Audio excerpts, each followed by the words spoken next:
안녕하세요. 노윤정 약사입니다. 오늘은 이제 연말 앞두고 아직 건강검진 안 하신 분들도 많으실 텐데 이 건강검진 준비하는 과정과 그리고 건강검진 결과 해석하는 법에 대해서 알아보도록 하겠습니다. 여러분은 마지막 건강검진을 언제 하셨어요?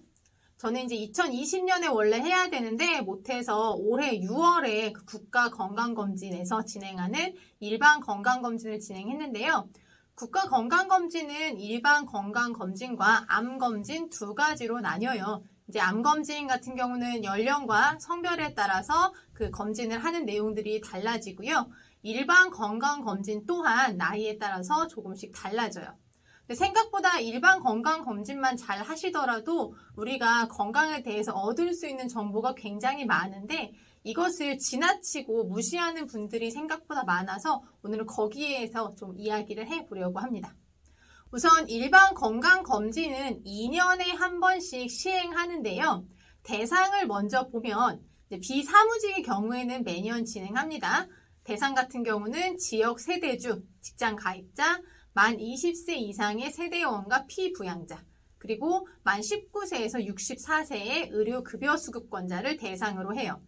직장 가입자 같은 경우는 회사에서 내가 이제 검진 대상자이다라고 매년 초에 알려주고요. 그 외의 분들은 주민등록 주소지로 대상자입니다라는 우편물을 받기 때문에 여러분들이 일부러 챙기실 필요는 별도로 없을 것 같아요. 이제 항목을 보게 되면은 공통 항목과 연령에 따라서 추가된 항목으로 나눌 수가 있는데요. 공통 항목은 이렇습니다. 이제 병원에 가시게 되면은 의사의 진찰과 상담을 기본으로 해서요. 키와 체중, 혈압 같은 것을 측정하고요. 혈액 검사를 하시게 되면 혈당이나 빈혈, 간, 신장 같은 일반적인 건강 상태를 평가하게 되고요. 흉부 방사선 촬영을 통해서 이제 폐결핵이라던가 흉부 질환의 여부를 확인해요. 여기서 추가적인 문제가 생기면은 이제 병원, 의원에 방문을 해서 치료 같은 것을 우리가 상담을 하게 되죠. 추가로 구강 건강검진 같은 경우는 치과에 별도로 방문을 하셔야 해요. 연령에 따라서 추가되는 항목은 이제 너무 복잡하니까 외우지는 마시고요. 이거는 어떻게 생각하시면 되냐면 연령에 따라서 이런 식으로 차이가 있으니까 이제 나랑 내 주변 사람들과의 검사 항목이 조금 다를 수도 있다라는 것 정도만 생각해 주시면 될 것 같아요. 참고로 이 건강검진 항목 중에서요. 이상지질혈증 검사는 2018년에 조정이 되면서 남성은 만 24세부터 4년에 한 번, 그리고 여성은 만 40세부터 4년에 한 번으로 변경되었어요.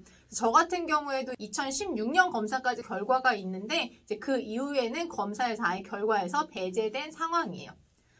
변경 사유 같은 경우는 이상 지질혈증의 유병률과 적정 검진 주기를 분석한 연구 결과를 바탕으로 했다라고 이제 말을 하고 있는데 이제 이 또한 전문가들에서 살짝 이견이 있기는 해요. 왜냐하면 미리 관리하고 예방할 수 있는데 굳이 이제 이런 것을 기반으로 해서 늦춰졌다 이런 얘기들도 있긴 하니까 혹시나 추가적으로 본인의 질환이라던가 가족력 때문에 이상지질혈증 검사를 조금 더 일찍 해보고 싶다 하는 분들은 별도의 혈액 검사를 하셔야 돼요. 왜냐하면 이상지질혈증 같은 경우에는 혈액 검사가 아니라면 확인을 할 수가 없거든요. 여기에 관련한 별도의 이야기는 여기 영상 참고하시면 좋겠습니다. 국민건강보험 홈페이지를 보시게 되면 일반 건강검진 전에 챙겨야 할 것들에 대해서도 간단히 정리가 되어 있는데요. 우선 전날 저녁 9시 이후에 금식하는 것을 권하고요. 건강검진 당일 아침 식사도 먹으면 당연히 안 되겠고 물과 커피, 우유, 담배, 주스, 껌 등을 일체 삼가하는 것을 원칙으로 하고 있어요. 그래서 가능하면 오전 검사를 권장을 하는데 만일 정말 나는 일정이 너무 안 돼서 오후에 검사를 해야겠다라고 할 때에는 최소 8시간 공복을 유지하시는 것이 필요해요.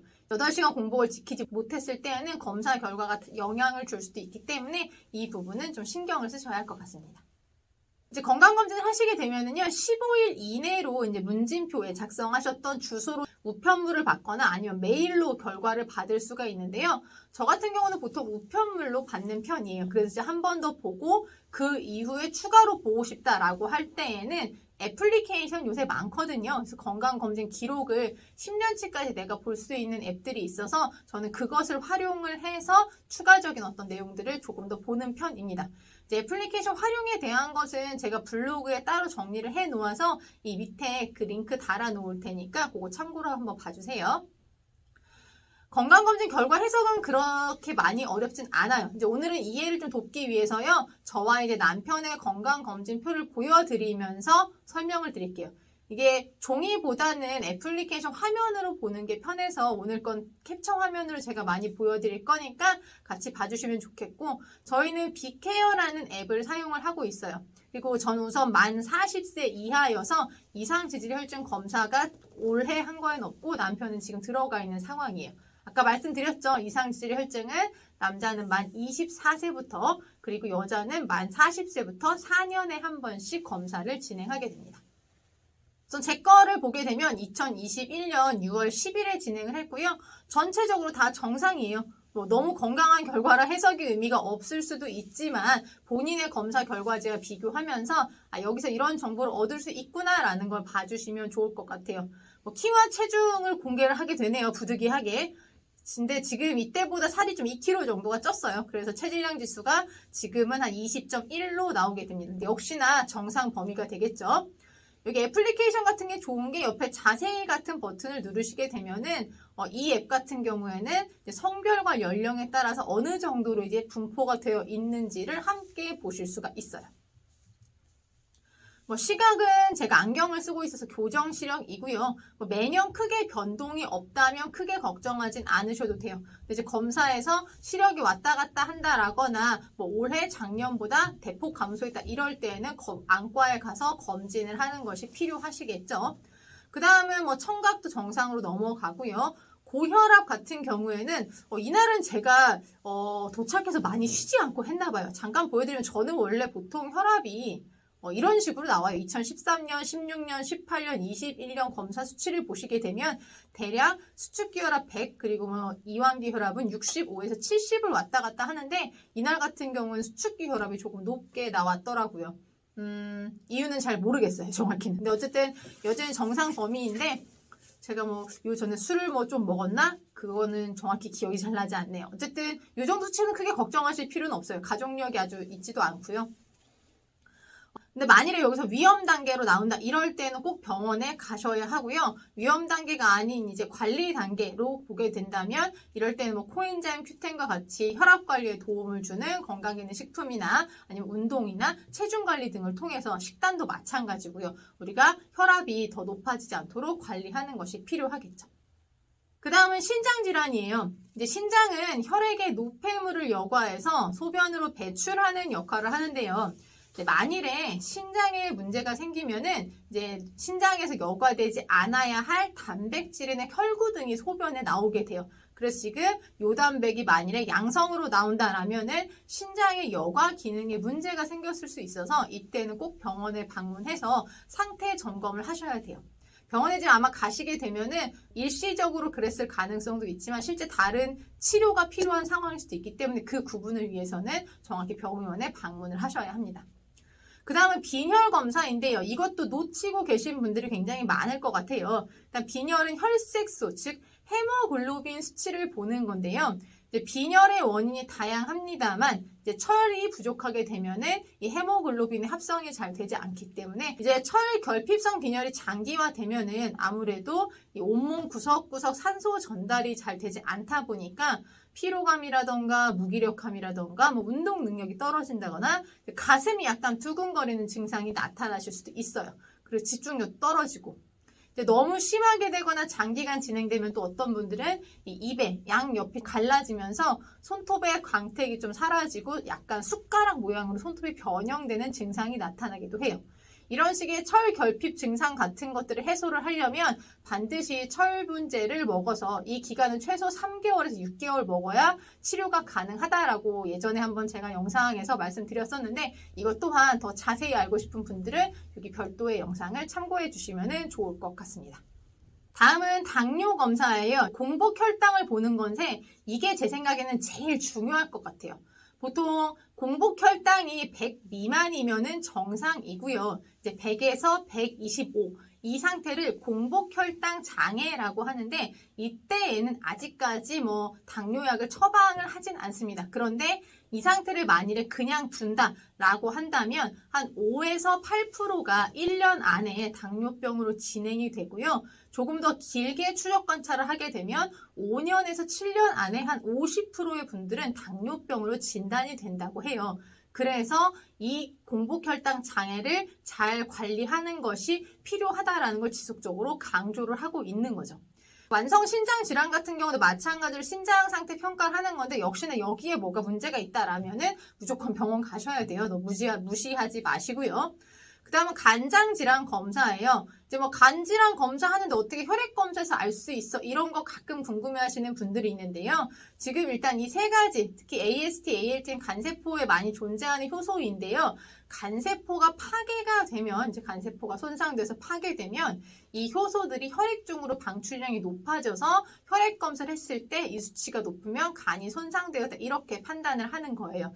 검사 만일에 일주일 내외로 너무 피곤했다거나 술을 너무 많이 드셨다거나 잠을 잘 못 잤다거나 이런 것들도 영향을 줄 수가 있기 때문에 여기서 어떤 문제가 발생했다라고 할 때에는 추가적으로 검사 한 번 더 해서 아마 확인하라고 병원에서 말씀하실 것 같아요.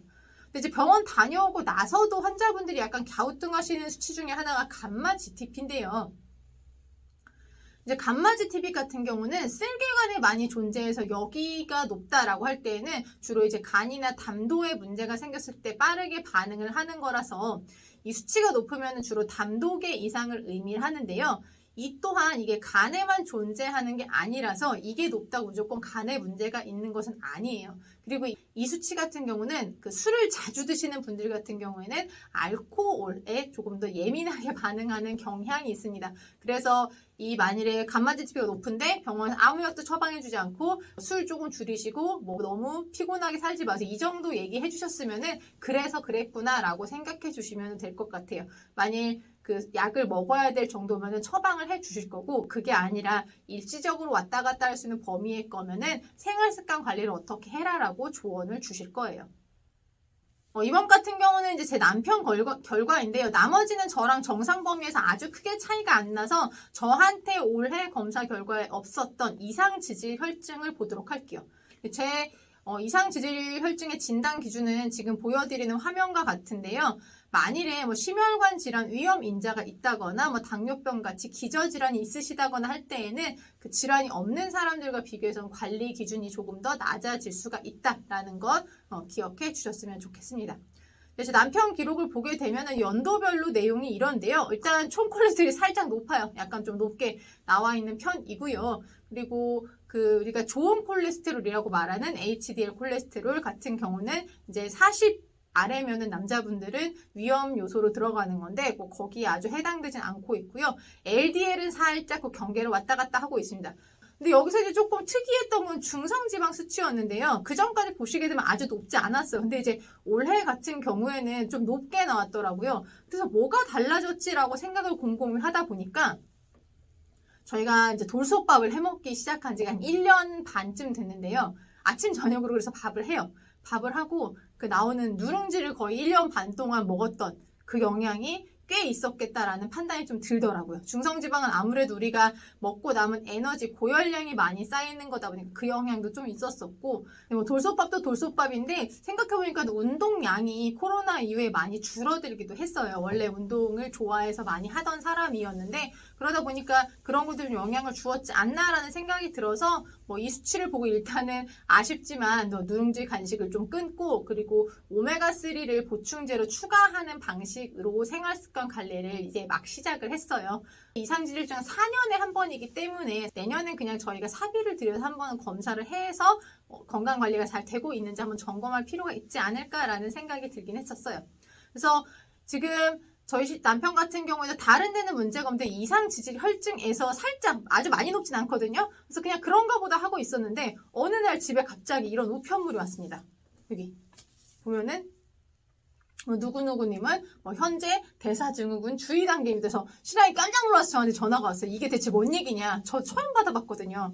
뭔가 했더니 이제 대사증후군이라고 하는 거는 뭐냐면 이제 혈압과 혈당 그리고 중성지방과 콜레스테롤, 허리둘레 이 5가지에서의 3가지 이상의 문제가 생기면 대사증후군으로 진단을 해서 관리를 하는데 이제 이거에 대한 인지도나 이런 게 너무 낮아서요. 사람들이 잘 관리를 안 하는 거예요. 왜냐하면 이때부터 우리가 관리를 하면은 충분히 생활습관 개선으로 만성질환으로 이행하는 것을 관리할 수가 있는데 이 부분에 대해서 많은 분들이 놓치고 있어서 그리고 어떻게 관리해야지 모르는 분들이 너무 많아가지고 거기에 대한 알림을 하는 거더라고요. 저 굉장히 받고 좀 신기하다라고 생각을 했어요. 그래서 내용을 좀 간단히 다 보게 되면 뭐 허리둘레 줄이고 혈압 낮추고 혈당 내리고 중성지방 줄이고 좋은 콜레스테롤 늘리고 이런 식으로 간단한 방식들이 써 있고요.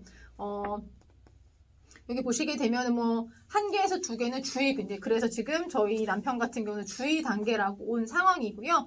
여기에 관련해서 아직 약을 처방받을 단계가 아니잖아요. 주의 단계들 같은 경우는 이럴 경우 혼자 건강관리하기가 어려우니까 아까 말씀드린 약국에서 약사님하고 관심 가지고 상담하는 방법도 있으시고요. 아니면 국민건강보험공단 건강증진센터라는 게 있어요. 여기에 방문하셔가지고 본인에 맞는 어떤 식습관이나 이런 관리까지 같이 받으실 수가 있어요.